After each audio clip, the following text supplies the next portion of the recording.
P.S. I Love You, Chapter-2. Jerry, turn off the light! Holly giggled as she watched her husband undress before her.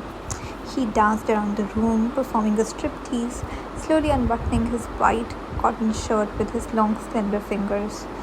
He raised his left eyebrow toward Holly and allowed the shirt to slide from his shoulders, caught it in his right hand and swung it around over his head.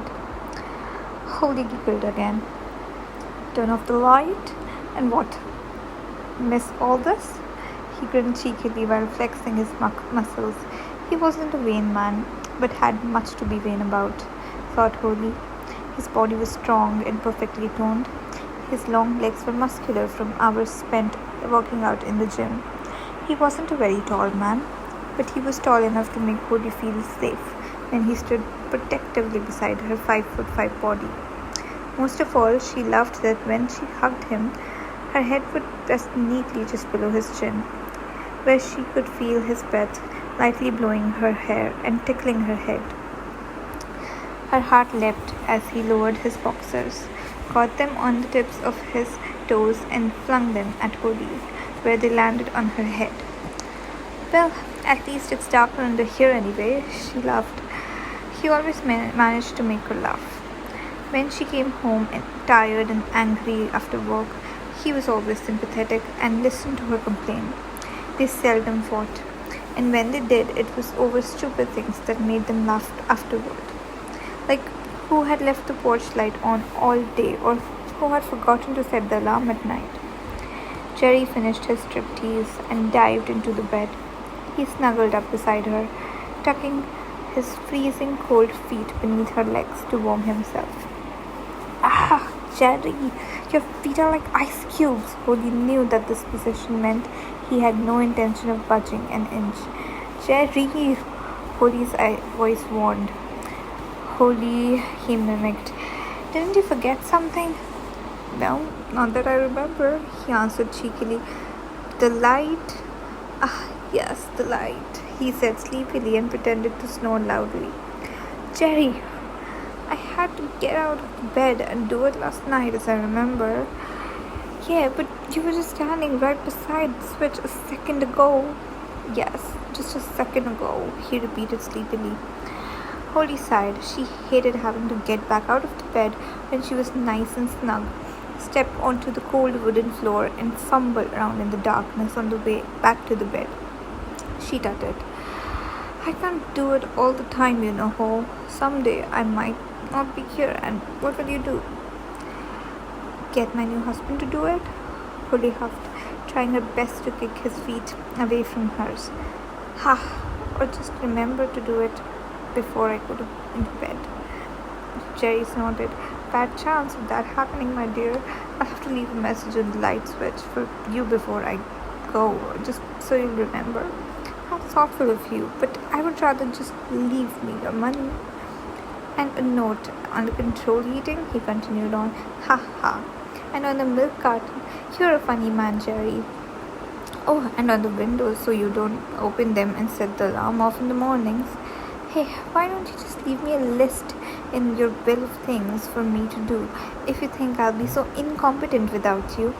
Not a bad idea, he laughed. Fine then, I'll turn off the bloody light.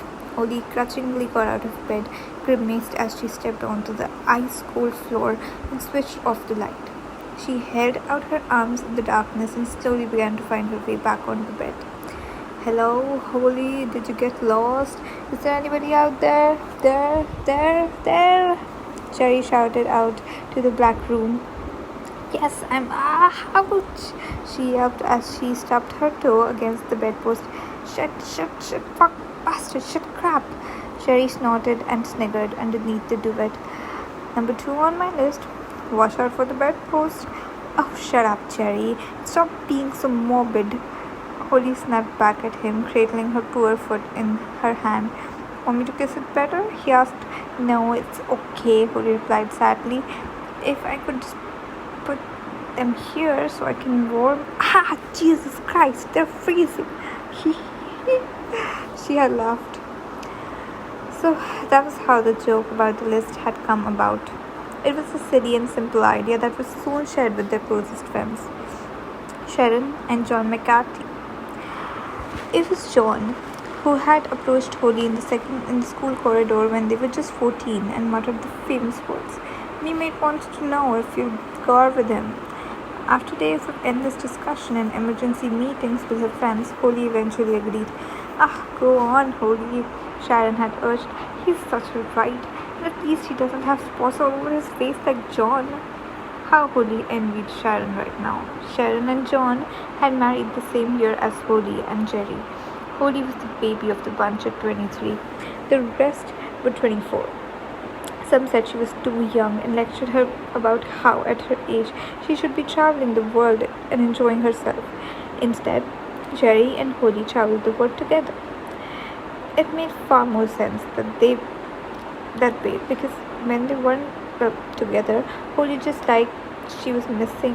Holly just felt like she was missing a vital organ from her body. Her wedding day was far from being the best day of her life. She had dreamed of the fairy tale wedding like most little girls, with a princess dress and beautiful sunny weather in a romantic location surrounded by all who were near and dear to her. She imagined the reception would be the best night of her life. She pictured herself dancing with all of her friends, being admired by everyone and feeling special. The reality was quite different.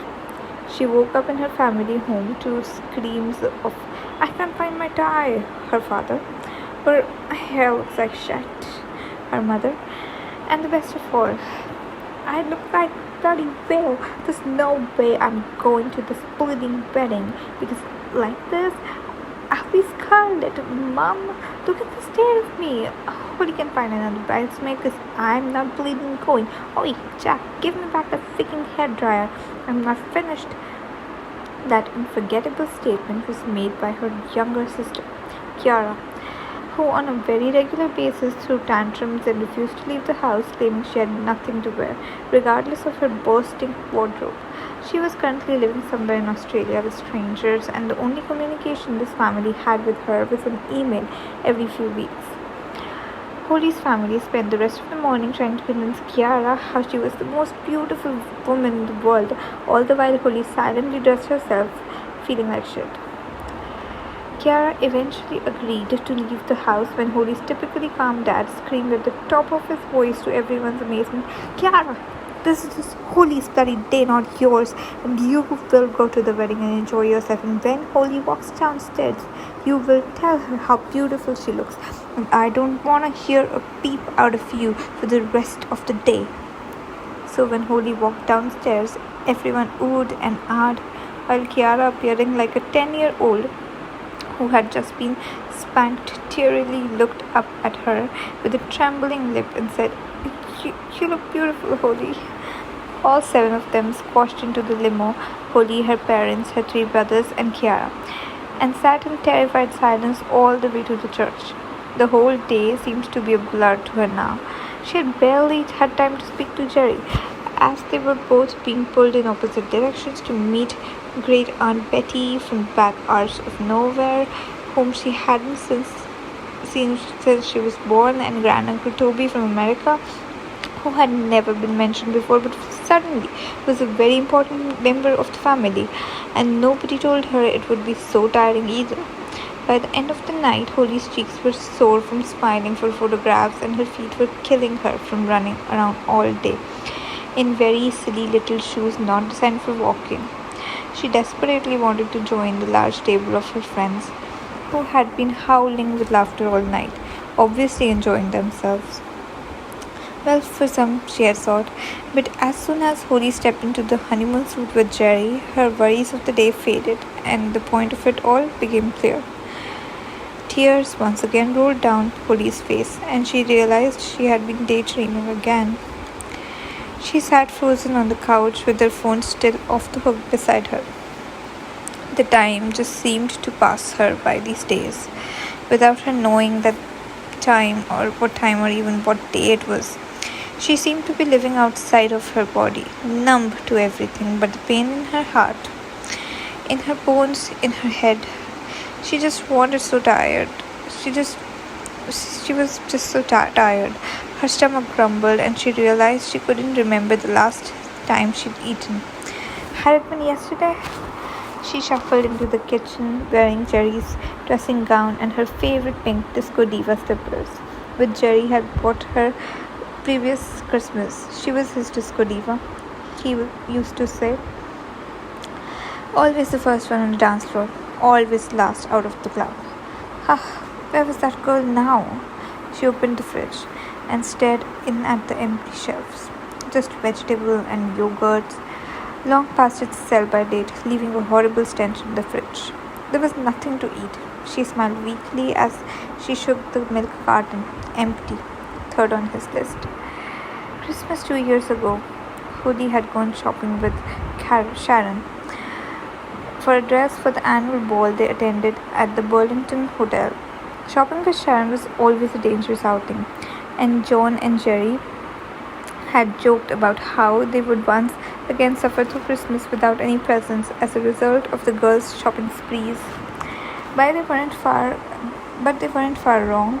Poor neglected husbands, the girls always called them.